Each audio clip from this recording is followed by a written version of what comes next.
ये है मंगल सिंह और अमंगल सिंह। ये दोनों ऐसे जाने माने चोर हैं जो सिर्फ अपने नाम के लिए चोरी करते हैं।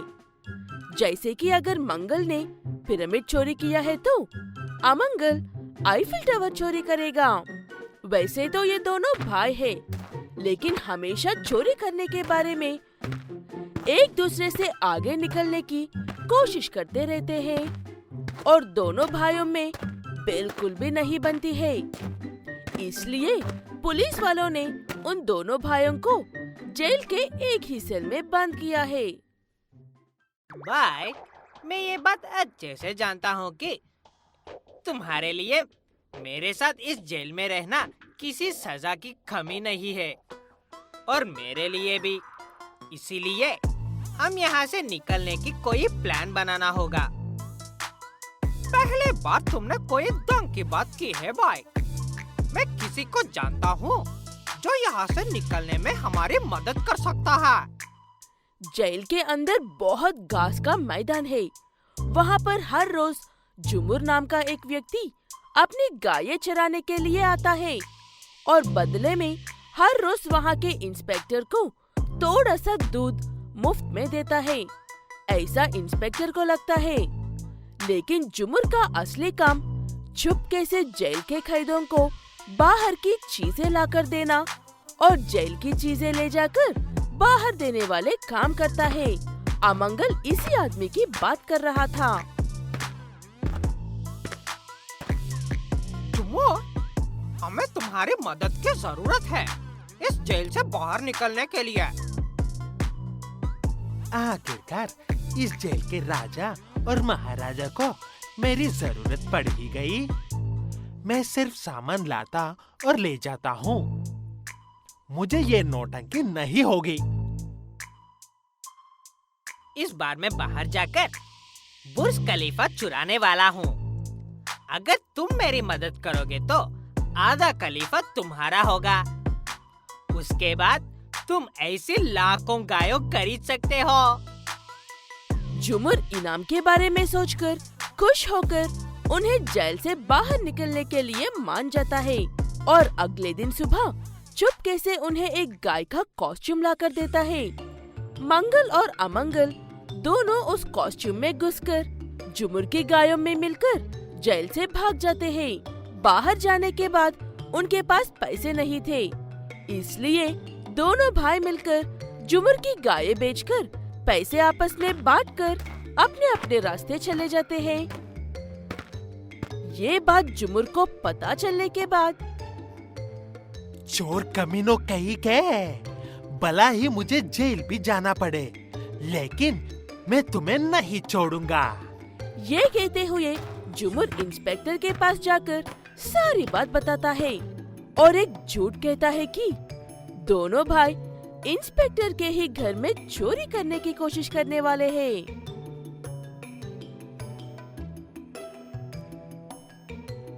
मंगल और अमंगल, तुम्हें मैं दुनिया के किसी भी कोने में छुपने पर भी पकड़ निकालूंगा।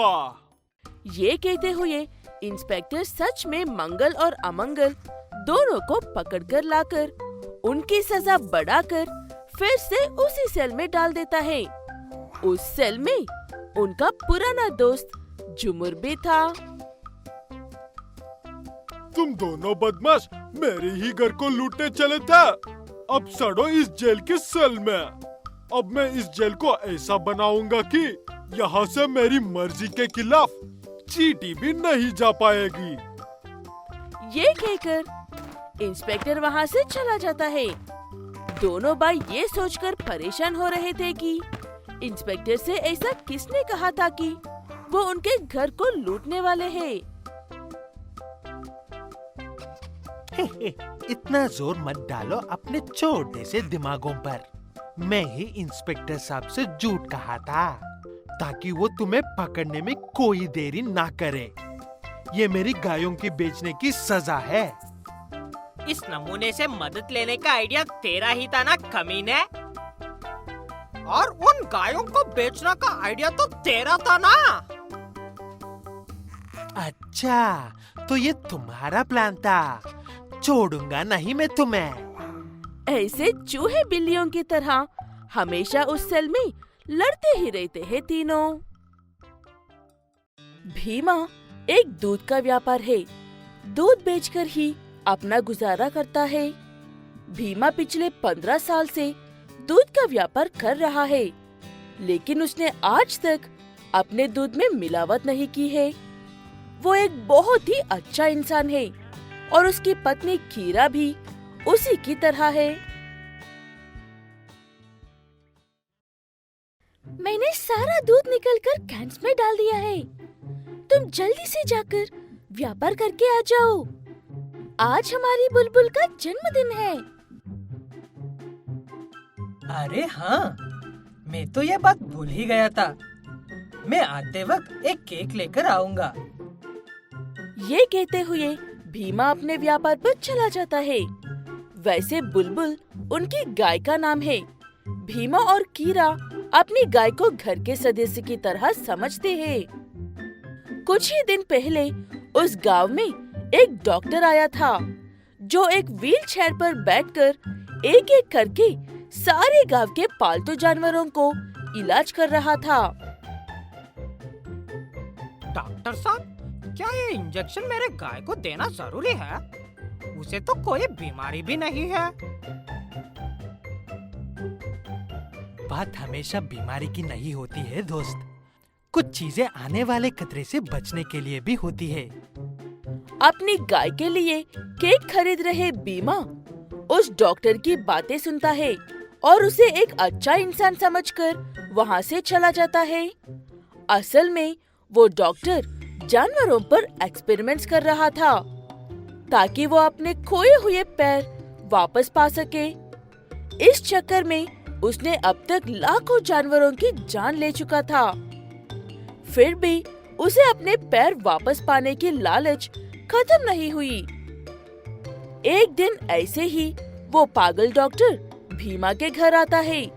भीमा का दिमाग में उसकी अच्छी चाबी थी, इसलिए बिना कोई सवाल किए वो अपनी गाय को इंजेक्शन लगाने दे रहा था।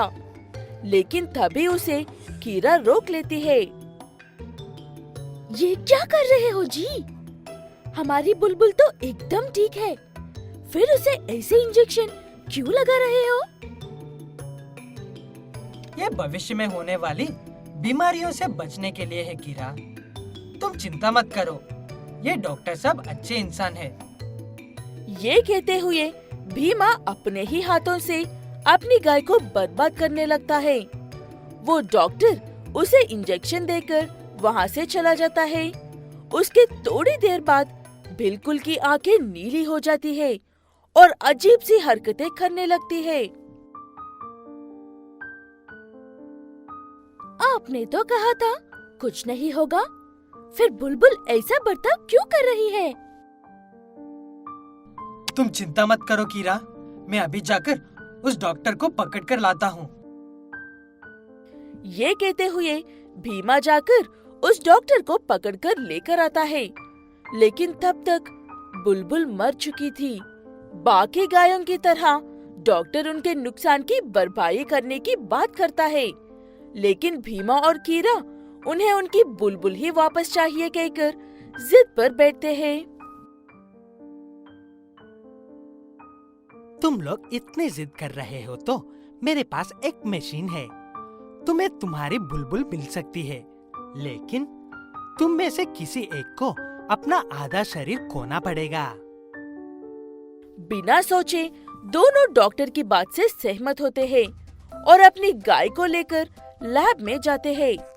सारी तैयारियां होने के बाद भीमा डॉक्टर को उठाकर मशीन में पटक देता है और मशीन को ऑन कर देता है। थोड़ी देर बाद डॉक्टर का आधा शरीर और गाय का आधा शरीर मिलकर एक होकर मशीन के बाहर निकलते हैं। वो देखकर सब हैरान हो जाते हैं।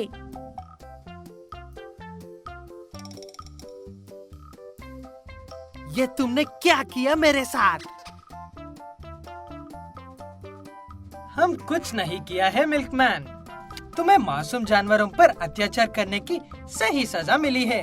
अब बट को अपनी बाकी की जिंदगी इसी तरह ना इंसान ना जानवर। ये कहते हुए भीमा और कीरा उसे अपने साथ लेकर जाते हैं। वो मिल्कमैन एक साधारण गाय से दुगना दूध दे रहा था। भीमा उसी दूध से व्यापार करते हुए उस मिल्कमैन को बुलबुल के तबेले में रखता है। कीरा और भीमा को अपनी गाय जाने का दुख तो था, लेकिन अभी उसके शरीर का आधा हिस्सा उनके पास जिंदा है। उनका व्यापार तो अच्छा चल रहा है और संकी डॉक्टर को ये बहुत देर से पता चली है कि बुराई के अंत हमेशा बुरा ही होता है।